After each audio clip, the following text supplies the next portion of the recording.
Fatalo fatu so mai Maria Kristo tato lima tato faola so fala vale tasi va pena on tato fai on tato mafuta ia vi ia le tu ni fia fi au manga luenga tu tim fai vo va pena ona tato nga pati ai ma tato o ia ile aso le ngata fo le vala awino ngata tato to fi malava mai le tu le amen wa fo to fi ngwe nglu ai po nga luenga fa tino le nga o tono kutanga luenga ma lo business tom atinae ia ma sosiala na mangio lo penana nga lu ai ma kuno wa ai io to finga mo me na nga te fo idea o fo ni manatu I fo te nga ta o nga luenga fa tino o fatu ai na tausi ia o lona fo idea to fi mai le tua amen Paulo me o fa penana fi sile ye le tua te nga fa maoni fa tino ino on to o wai le lilo o le lilo fo o tatu tenga no ni tenga ta I lumo fonga le tua a ori fia silsila le tua I lau luenga ma lau tiuti ma whaatino ino o whaiva ia vi ia le tua le nia fiafi ia o le a amataria tatu pokalame whapoponga nia tatu pokalame o le Yesu le whamalolonga mo le atu mo oe le I le ala ata ale o le fōlo whatu noa nga I atu le Global Kingdom TV whatalo whatu lau sunga I le whaatonu lau sunga Mike Reta ma le whaletua ia sao ia le a ole e karesia foi fa malo foi tala ile ne yaso malo ta la I fa malo foi for fola ya te la tu sa tu ile ne yaso for ino fiong pa ia le tua pa ta lo foi so mato te ma au ta pena foi mo fa ngamalanga New Zealand ya vi ia le tua ia ile ang le le tua ia fa un tu ma fa malo long fa te ile fa un ale tua I lungo la o e te ma a o po kalami foi ma fo fuang fa tau nu le au malo so le tato tua o wai se feilo ing man au ona ma e kalesia o fa penana tu po ina o alfa mo le seta ia le ngata fo le fa talo fa tu le ainga mai I pe se pa ia ti pe ria ia au ia fo ta penanga ma fo fuang o alfa inga malanga mo le Easter camp I tu tuila le alo fa tu noa Pentecosto I Puapua ia o mai atu le matango fie ma le matau tio le tu tape nanga fo nei pokalame nei whanau le stay a wa ai meringa lue ma le telo wa vengo le tu fa le te me le te a wala vane ia ti tato a wala vane ia ti tato o ia tu ina tu le tu le inga ono me faia ma le fa so ale tu I lo au mo lima nga luenga le ngata I le tu no tato ai mo ni afio pa ia le tu e onge mele leo na ta anua ai le isi me mativa ai le tanga te whatu atua I le tu matau le tu. Ta pena fo I nei ta penanga wa ai atu ma le loto whawhitai I le tu ono le whamaoni o le tu ai ta penanga. Ia nei umistala e tatu a mata I se te talo. Nganga pa ia matu te wala au do nau whaunga. E whau umai e o matu tangata nei. Matu te whaasoina ia wa fiona pa ia. Na ia se poto le fo se vave le fo se mato I loa a oe Yesu na fe lai a fio mai le ngang pa ia o le ngang so soani o le ngang fa mtalaina o le ngang fa lau tireina o le ngang e fa penana fa I loa ina ni o mato ia te mato o fio pa ia fa lau tele fo I oe ke viso I tonu ia te mato o wa o le ngang le e mori mau ia te oe ia vala au dia fio mai se ie se te ina se e fa so ina se e fa lau te leina au a fionga pa ia ngoto yo mato loto mama lama foi I le fetara I mai a oe le tua ia ua fionga pa ia pa mangalu tangata le atua ma tangata vai tangata valea a o oe le tua maloa nganga pa ia e mawhai ai mato te mawhai ai ma penana mato malama iai e ala I le nganga le poto ma le mama lama ia fa mangalo ma tu se ia pa ia te fo I se tasi fa pena na mo ia ro so soani ni ia fia ono Yesu le fa ola amen te fa talo fatu so fo malo Yesu Kristo tato li ma tato fa ola ni ia fia io fa poponga ni le Yesu fa malo longa mo ia tu mo oe ia fa fo I fa malo si au I do fina ngalo mo ma tu loto a fionga le tu o tala tu spa ifa mai ola fionga pa ia le tu e fa maoni fo le tu e fa ta ngua na fionga pa ia la me o fa ia tala ina I ma fa so ina le aso e mo mi on tatou tu tatou fita ngofi pe ka ko mafai ona ka ko exercise nga pe puri ni axe fa ngai yoi me ia ona tatou va aile ile moni ma le fa maoni o le atua amen al mana ongo le atua ia ya ti tatou le fa atua tatou te fa tino ai ma tatou fai ai le nei ia fa tau nu e tau nu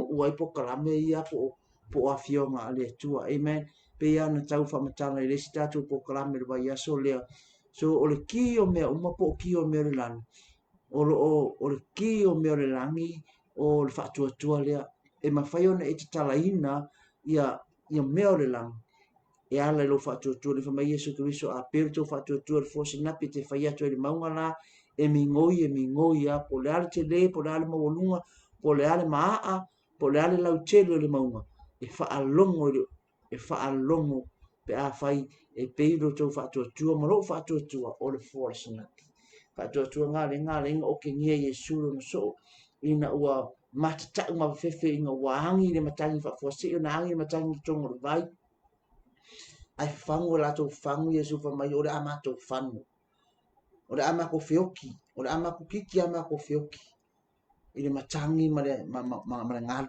fa mai Yesu feo ko fa ko feo ye ko fa ko ona va vao le Yesu Kiriso matangi ma ngal ma le vai amen o mea nga e fa longo ai na mea natura pe a ya ti tatou le fa tu o le mea fa mai tara tu spa ia ale ai se fa tu e le fia mai le atua so le fia nga o le atua o le fina ngalo le atua e tangata ola o tangata e fa lango fa mo ia te ia the believers and the followers of Jesus o tangata karikongu le atua tangata tau muli fai maso o Yesu Kiriso o le mana ongo le atua le tangata ia i fa tu atu i le atua e mawhai nga yo ye me umalava ia ne fia o fa o ina tatu fa soa i le lukal mta upo i volo na fai upo e ono fitu vale valu amen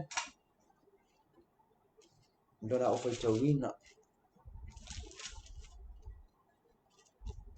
praise the Lord lo tatu fai upo e lima ia ona skipira fai upo e ono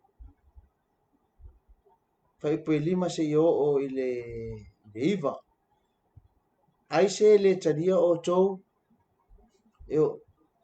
ai se le tadia o tou a o ese ile ai ia tutu atu le ele yo o tou vai e fai mamoli mau ia te la tou o la tou atu na fata amilo ai lea i lea ai ma lea ai e fola le tala lei i fa amalo lo i mai i mea uma o fa longa le tupo herota i mea uma o faia e ia ona fememe ai lea o ia ina ua fai mai nisi ua tu mai o ane i e woti a o le isi ua faali mai e lia a o isi ua toe tu mai le tasi o le au perfecta ana mua a ua fai mai a ua fa pe ane herota na o ave se ina le ulo i o ane a o aile nei ua o fa alongo i ai i mea fa pena ua mana o ia e fia va ai i a te ia amen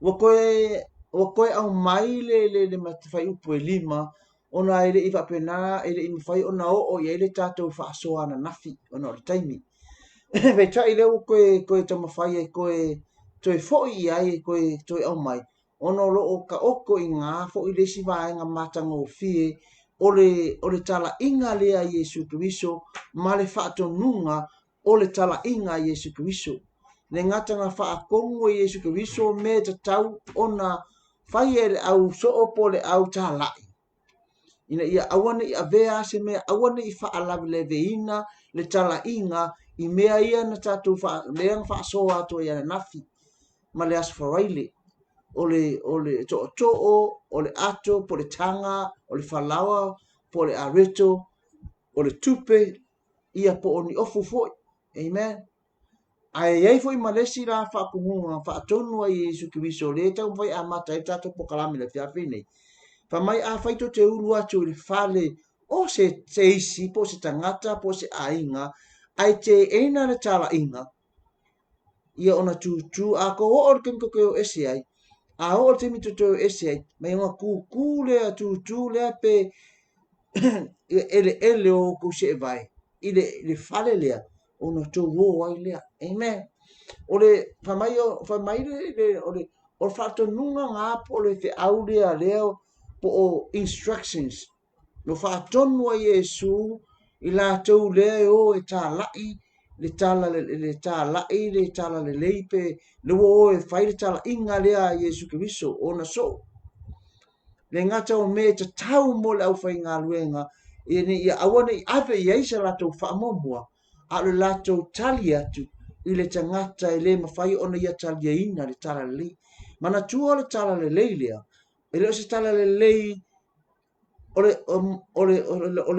e leo se tala le lei mo le laro langi o le tala le lei o le mālo le atua po le tala le lei o le mālo le langi the gospel of the kingdom of God o le tala le lei o le mālo le atua o ngā o le misionga a koa ngā na ngai mai Yesu se ia whaatau nuu le tala inga po o le whaailoa i tangata po le tau mawhai e whaailoa i tangata le mālo le atua le ala ua ngai le au so o lako i ma le whaatonunga ai kuu i ai ma le tala lea a whai ai le talia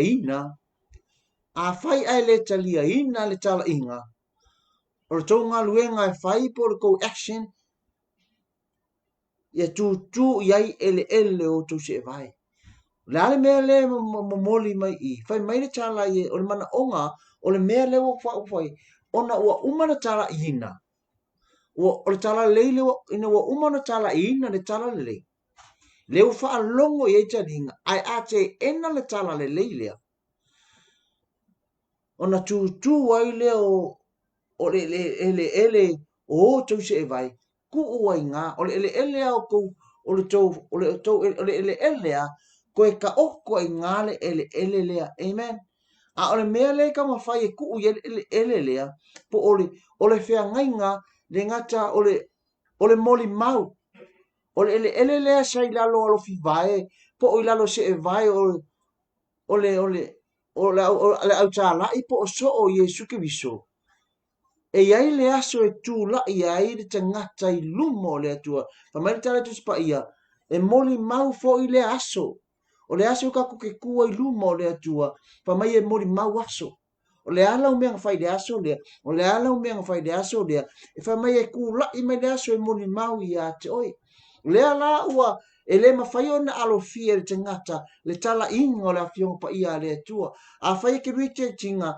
ai a whai na tala noa atu me whai ngai tā ua i mō tātou o e whaalongolongo le upo le atua le whai mai e kala Yesu Kristo mai amu ia le tangata e whaalongo matalia wha mai o le whaita linga whaalongo amen lale mea lenga ka ua whaalongo le anga a e la ngona ina kanga ka umai whai o latu taringa ai a le longona ina le whiau tā lai po le au whiau wholofola le atua i le aso ma le aso e le ma whai o na ngoto i tono le loto me ngā leo ma whai mai le tala i le whaata oto i le lulu saiko i le ese o ele pa ua i le saito o le ata o loto te ngata i eri te ngata na ona whaalongo ma ngā uia le whaalongo le ngata i lea i eri te ngata e whaalongo ai le talia ai whai mai lola ia kala Yesu Kristo a whai ai talia ina wha mai e whaakusa na te ngata poto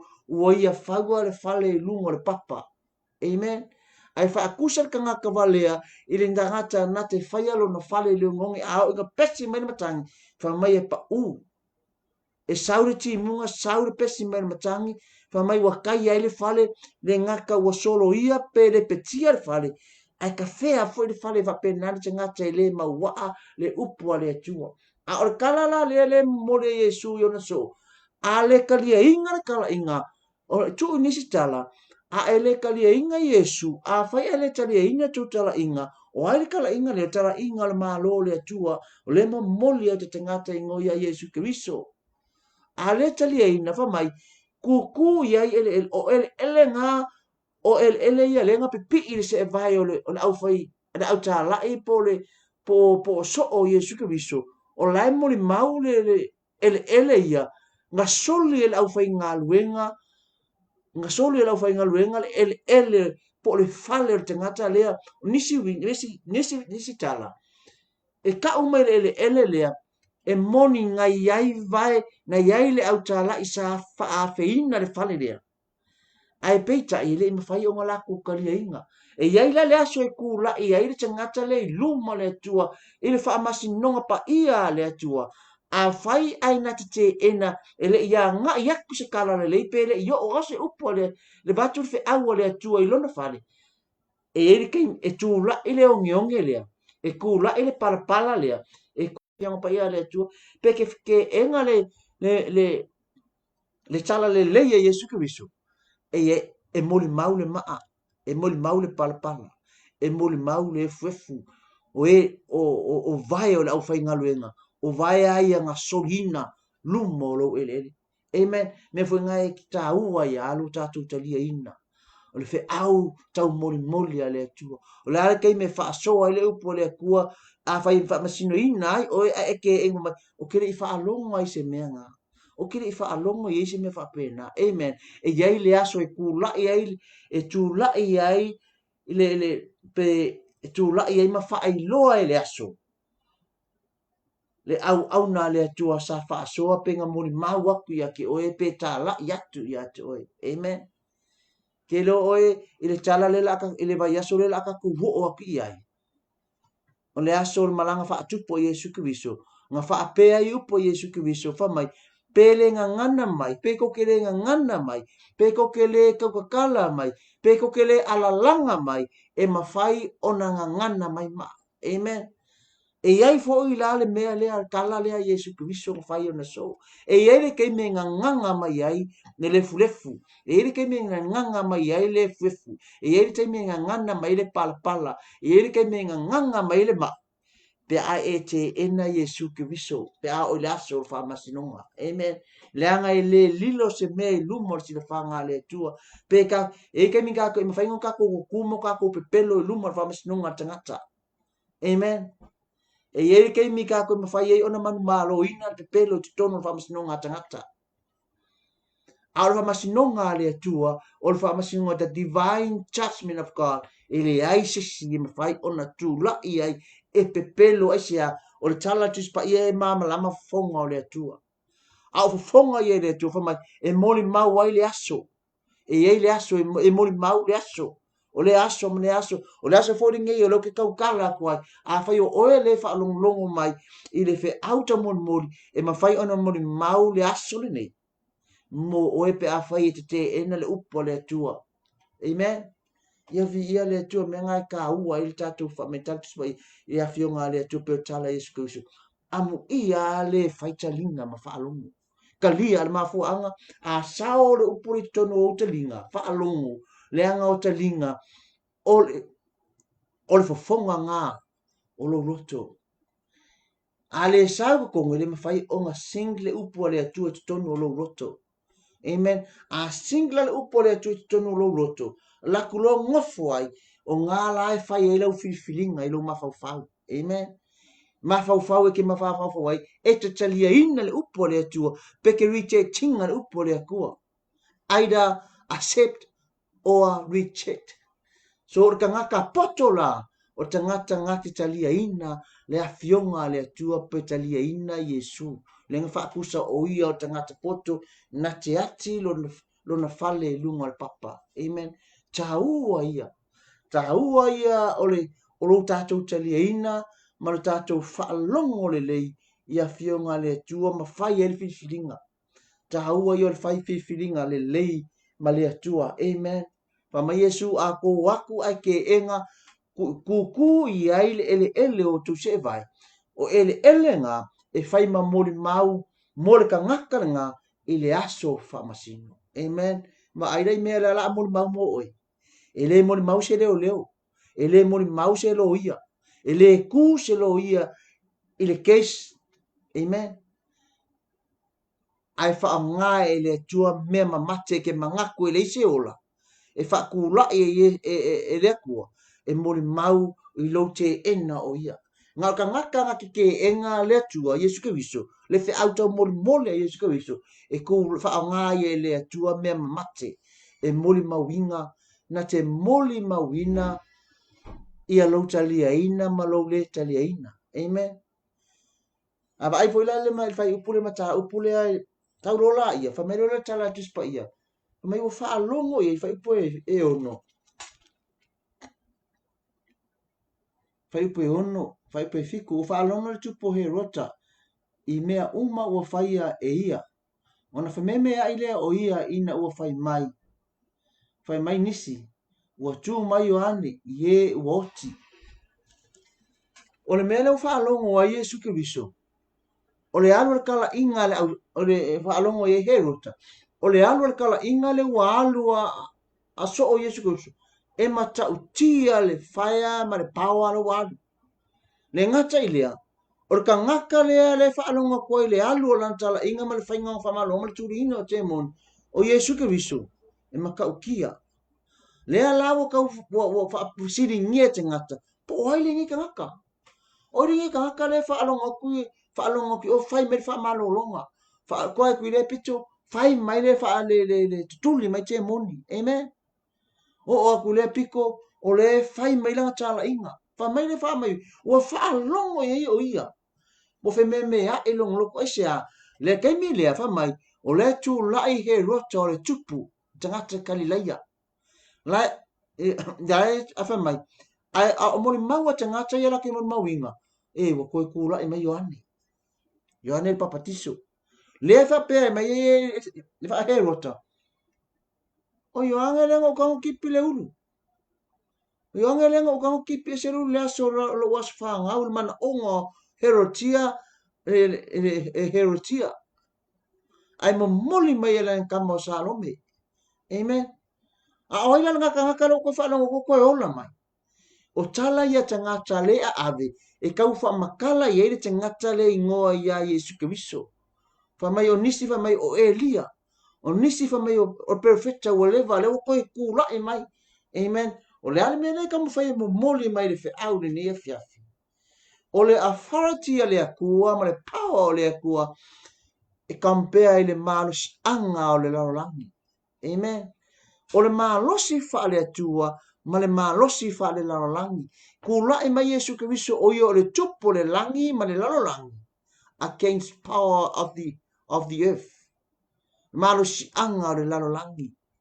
Tu lai he rota o yo le tupu, o langa pule na kipe se ina ile ulo he rota o yo ane le papatiso.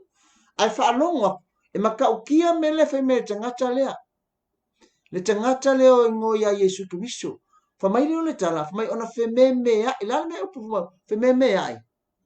Pala ai, wa masalo salo, wa popole lo na loto, ai sea. Le anga ile mawhai e tupo le larolangi. O ngā whaasanga tau i le tupo le langi ma le larolangi. Amen. Whamai na utipi inga le ulo i oangi. A leo koe kula e mai. Amen. Ke ro oi, o le malasi anga o le larolangi nei, e ngaka. E ere kei me fefe ai. Amen. E ere kei me popole ai le tupo le larolangi. Amen. A ko whaalongi le male, le kei me ngei tala o taua le wā ngai i whaurunga. Amen. Ua su e ale ma, o le ma, e wha moe moe le presidente ma tupo atu nuu ia. I tangata. Amen. Le ngata o tangata, ala ta mau a inga le wha moe moe i ai. Wa, ale leile ta mau a inga. O le leifo inga o mea kauma mea e latu te wha o ngā inga le au kau. Amen. Mea fo ile ngā e le inga kula ia Trump. Ono o le tamau a inga e wha moe moe tamau a inga kula i whai Putin. Ono o le malosi, o le tupe ma tangata. E kula i fo ia le kōlea. Amen. O le tamau a inga ma le malosi. A iere kei me fefe tangata lea. Amen. E iere kei me pala ai le tangata lea. A o le tupu le langi e wha alo longo i ai mea oma. Amen. E le wha moe moe le tupe, le wha moe moe le tangata le tātou tupu. Amen. You are king and my king, my heavenly king. Le kako kupu whalelangi. E le wha moe moe i tangata. Amen. E le wha moe moe fo iso nta mau ainga. O loo ia ke ia le pule ma le mana. O le pule whalo longo iai mea umo le larolangi. O le pule whalo longo iai le oti. Amen. O le pule whalo longo iai ke mongi. E uska iai le mafu e uska iai le makangu. Pule ngā leile o ora tama e tatou atua. Me ngā wha mai a kupu kaua mwhewhewa inga. Mai ona wha ea leo lungo ko ulu. O aika haka le wha e. O le tangata e tari tonu i lo tatou atua. E tari tonu i le atua. O e wha moe moe i le atua. Wha mai amu ia e wha atua i le atua. Amen. Wha mai amu ia i la atua e wha atua i a te ia. Ma whai le atua mo latou wha atuanga. E wha amanguia le kua, e wha amu ia le kua te ngata lea, e whai o ia maona wha atuanga. A o kai me o mea i kai me o kaua, a o kai me vevesi ai, a o whamakarakala Iesu ke wiso wa mai, e ei kai me pa ua i le malu la. E le kai me, e le koe tu o le tasi maa i lungo le tasi maa. Amen. Whamai whi ave ainga o kou lumo tupu.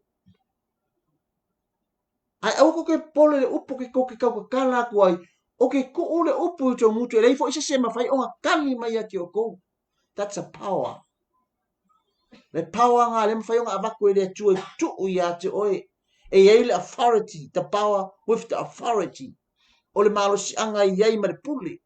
E ke kau kala e le mafai e te ngata ono fa penana fa vasenga sia langa lai tau tala tu le pule mai le tua.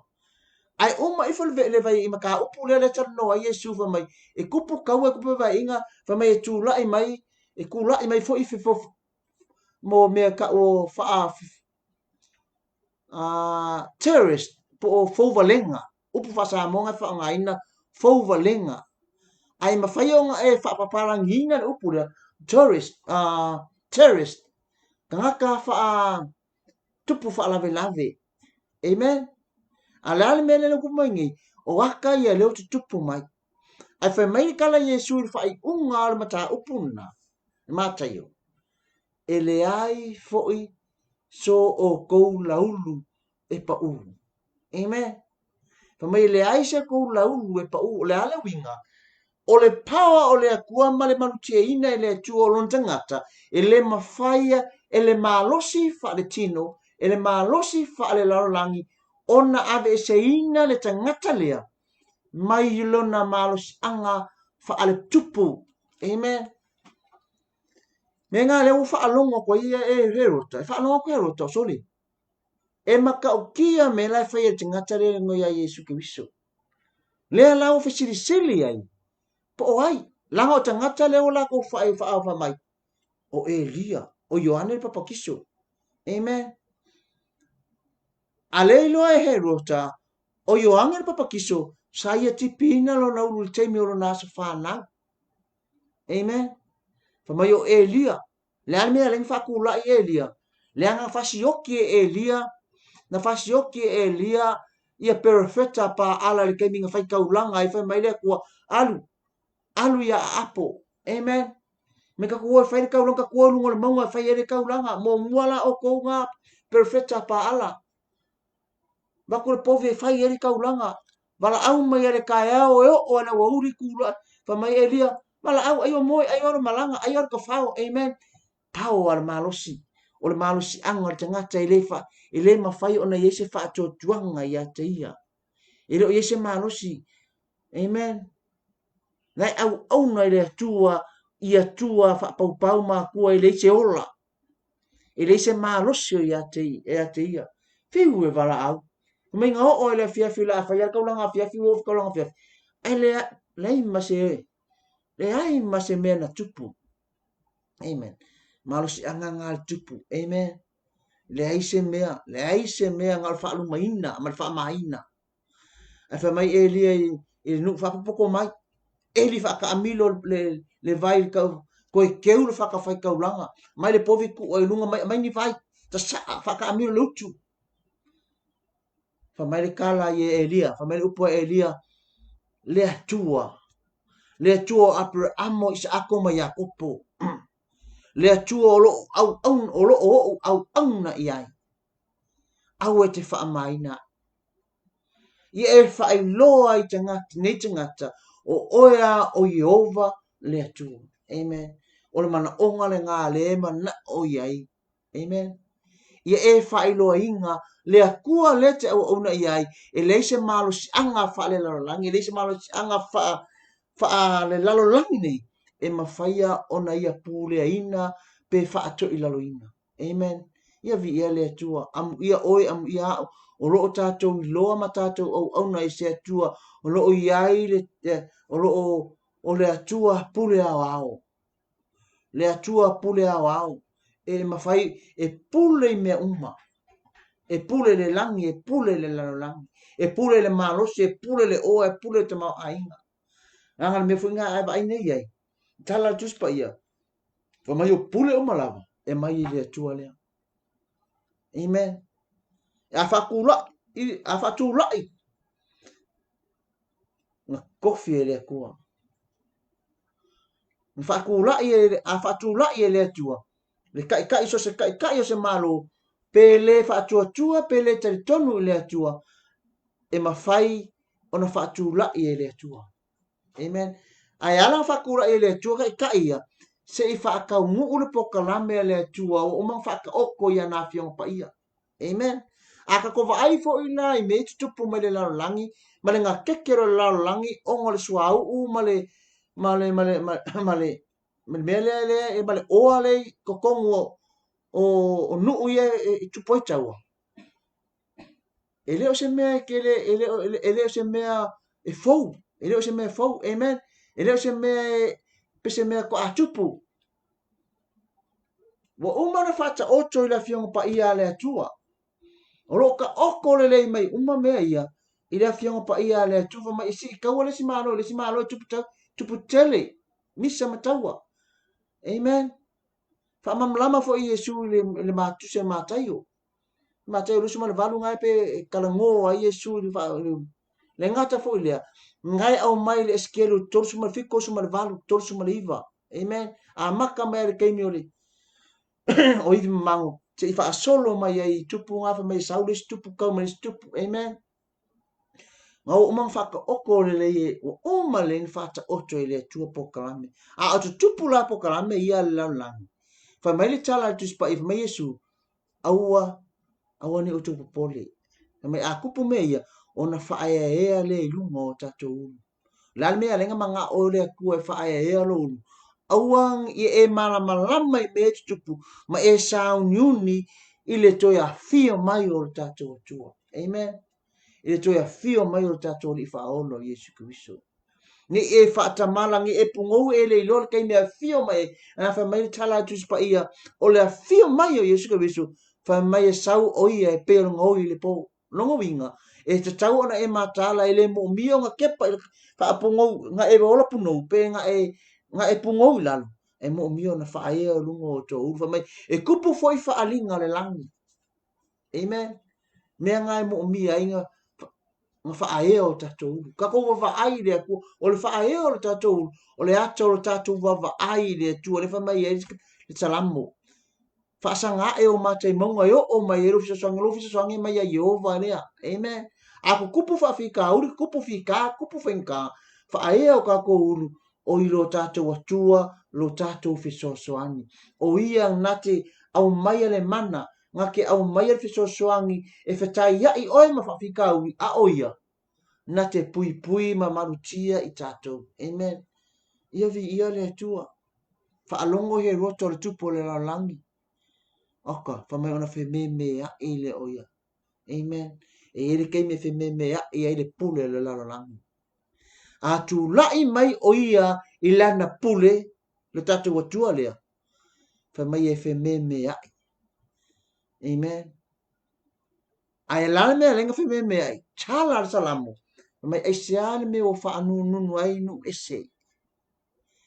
nga pulenga whaakasi e against ia Israel. Ongo Israelu o laika oko i ai lea lofa o lea tua na ta pena e lea tua nga ka penga ai e lea kua le whaaratanga e ala te ngata inoia Yesu Kristo. Amen. Ka penga e lea kua le nuo Israelu e au mai ai whafori te ngata. Te ngata ingoia Yesu Kristo o ia o le alo o lea tua. Mea ngai alai o nga maka whaasiasia ma maka ika i ele laulangi. O na i titi Israelu a lo ka penga e lea kua e whai maona nu. Amen. Lea lau ka kala i ka kala wha amang yanga mo kako. Amen. Wata tala i wha amang yanga mo kako ina o reject Israelu lo na tua. Nga walaku Yesu Kristo fa me walatu o ia lo na nu. Ai le talia ina o ia. Fa asanga lo le Yesu Kristo. Waku le avangua mo kako. Ele fa apela ua o le mawhai ona toi ofi Israel. O le iai le avano Israel. A ua ta tala ai mai whaitotoa o le lalo langi po o tātou anu ese. Tātou te whaifea ngainga whaatasi ai ma Israelu i luma o le atua. Nea la ngā lewa ka ua i tātou o whanau ma whawhine o le atua. Ngai kala ngoi Paulo, whamai o le la au, whamai o le lo olive, ma le olive vau, ua mawape nā ona tuu whaatasia pa ua kasi. O le ata, o le nuu o Israelu, ia manu ese, ua kako i lalo whaatasi o whaamanianga le atua. Amen. Ai va ai aku le malo he rota, mai o ngā keki, ai ngā kero me mani, ka mai, na sa ili la o ia, e fia va ai, mai fia fei loa, e fai ka kuri fai ipuna, amen. Praise the Lord. Fai upu iwa. A ua fai ane he rota, na ua vese ina le ulu i ani. A o aile nei ua ufa alongo i ai i mea whapena. Ua manao o ia i fia va ai a te ia. Mana onga lea o he rota. O lona mana onga lea e fia fei loa i a Yesu Kristo. Fa alongo ki Yesu i a he rota.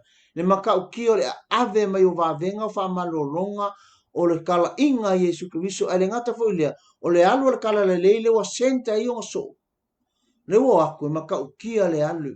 Mata tia mea lai kupu mai ai. Amen. O ngā leanga mga o e roka malo he rota. Fia va ai a Yesu. Amen. Fia va ai a Yesu. Ale aunga a kua man wha moe moe o le fia va ai e te ngata lea. O ngā leo va ai aku. E aile keimi ona o lua ku lai mai Yesu. Wa ngai ka ngaka ia wa maka o ngā iei tangata i tau muni muli a Yesu Kristo. Ua avea le wha amalo longa. Ua avea ia le kuri o te moni. Ua avea o onga Yesu Kristo. So se mea alo Yesu Kristo. E kau muli muli tangata. Amen. O le mawhau la po le ngalangona o ka malo he rota. O na le tulai o i o le tupu. Amen. E iei le keimi e o so whai ei pe e le keimi e a kensi mai ei le kangaka lea. Le whaalongo kui mea lai whai mai po Yesu Kristo. I lona tulai whatupu. Amen. Me ngā leinga mangao. Fefe mea mai o na whememe ai ei le o iesea. Le ngā lewa kupu i whana malo. O whaatupu ina e le atua le malo. O le atua le laulangi. Amen. Ke loa oe a e ola le tino. E ke whaalongo aku lo i mea le kupu i fo. O le mea ngai ke e te pole. Amen. E ke pole ma e ako kuvale. E whaalongo aku e whaalongo aku i he rota. E maka ukia le lewa wa maka wa form apu le malo fo lea. Amen. Liwo mankua i le taimina whana wa Yesu Kristo. Ngā waku ma koi whapea o mako mai mako ki sa i linga le tupu o tangata i utaia. Mai ua whanau i pete le ema le tupu o tangata i utaia. Ai waku whamahe rota o ke fia halu fo i o ke ifo i ai. A koulo inga o ngā ko mai la i e whai mai a kia o ke fia ifo fo ye ai fa kongo le akua angelu sui le ala ai va ai aku o le kula i merik ma lo ka ngaka le o fa ifo wa amaka nga form up tangata wa amaka nga follow ka ngaka i tangata le la wa ma fa e ye le ke me kula e mai ai le ma lo le e a kings ya ke a o fa o ye matupu amen ke lo o a ka ko wola tin ngal popolo al fi me amen sus ma me va ya ko ai le mau ton amen eu a ton lo ai va a kulo fa le ko me fi me fefe ai ata tu ma wa ai le tu a ka ko mau sali le tu ta tu mala mala lo ta tu tupu o io le pule le langi ma le lana ai ma se me ta tu tipo pole ai nei ma se me ka ko fe me ai amen nga fia va ai he rota nga fia va ai he rota ia Yesu ke viso inga wa ave mai kala le tala inga ma mele wo kupu ma ka mule tangata Yesu ke viso ai ke lor ke minga fa sanga e Yesu ke viso ma he rota ko a fe loa ia le ke mi le la ka ko saungi ka ko ke le la ka ko wanga ia tuai amen nga fia va ai a o kupu va venga tupu fa malolonga nga fia va ai a Yesu nga fia va ai he rota ia Yesu ai o ke me fa ka wingo po kalame le tua fa mai o le a e ai le kaka e sau mai ina o le aso pas e fa mai le Yesu ke viso o le ipu nei o lo toto e fai ma fea nginga fou lea ia te o tou a new covenant amen fa mai o le fe nginga fou lea sau Yesu ke viso e fai a o le aso fo ile fa ka o le fe nginga fou lea ka ngaka lea ngā lai na fa atau nuina amen tangata le sa ia fa atau nuina le fa asau tau ino Yesu ke viso sa fia va ai le ave mai o kala a le fa tau nuina le pokalame le tua ina ia maliu ma so ia maliu ma to tu mai le tato di fa o Yesu Kristo o le kanga kaleanga ia fa tau nuina amen ma fia va ai le ave o kala ai nga fa kanga le tua ai se ia hola oi ola se ia manuia oi manuia le anga ana le maliu Yesu Kristo ele atoa le tala le ia alu tatou atua ana le maliu Yesu Kristo ele atoa le malo le atua ele mafai on ka ko e sao i se ma ele malo le atua amen sa fa nga ai man koko man ai a mai ele akualo na alo pele o Yesu Kristo bo fa nga ai lo na toto le fa mai ai le paseka le ainga le paseka o le ipu lea o lo toto this is symbolic of my blood o le ata ai le fa tanu ina lo na maliu lunga sa tau na toi fetalai e ia mapama o le toto lea o le toto le whenga fo a new covenant o le whenga nga osi mo mangu na ona ufiufi a o le koko lea ua fai ma whenga fo o le whenga new covenant la ua whaatanga ai oe lea tua e ke unu fale le me pa ia ma pa ia o pa ia the holy of holy le mawhaionga o ye te ngata ua mawhaionga e alua sao i loa tua pe a whai e te tai tonu ma whaatua tua i te ngata lea ka kalenga whewhei he rota ka kalenga whe me mea i ai he rota tangata le na popole ai he rota le ke me whaakula i a ua whaatula i le tua le malo fo o ai le malo fo o le malo le tua e ta pena mo o e ta pena mo ia vi le tua fe anga mo o fe anga mo wa tama e tamati na uso to fafin e fe me mea i le lam e te me fe me mea i le lam e te me popole le tangata a o le mausalilo le fa mo i le tu e le se me popole ai se a pa ma Yesu Kristo fa e o to ulu te pa e le lang fa tu i le tu fa mo i le tu apa mai le tua. Me ta vita ana le se noa Iova na ia te tātou. O ai ngai ki o ai na ia te. O ai me fai ai, o ai tātou te tū maua. Na oro tātou atua e me fai. Pa malosi na mo muli atu mo oe ne ia fiafi.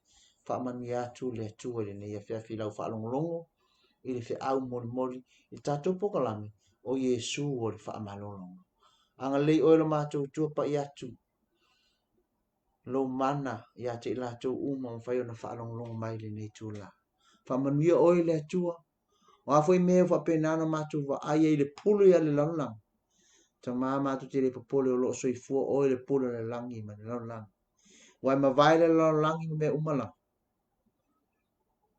ai tu mau fa tu ina lo malo e fa va yang ale le ia te la tu uma le io ia ise man onga mang onga tau mai mang onga tau fa fita uli fa no noanga po le lava le tua ma tu te le uloi a olo e sila feina pa ia tu la to e tu mau e tu elvi inga fa manu mal fa netang fa tau va ayo ma tu tanga ta ono Yesu Kristo lo ma to li mo ma tu fa ol amen e amen o fa lo fa tu ni ne ia fiafi man ye tere ne ia fiafi te au manga luenga tu te fai vot toi i le suafa Yesu Kristo amen e amen to God be the glory forever and ever.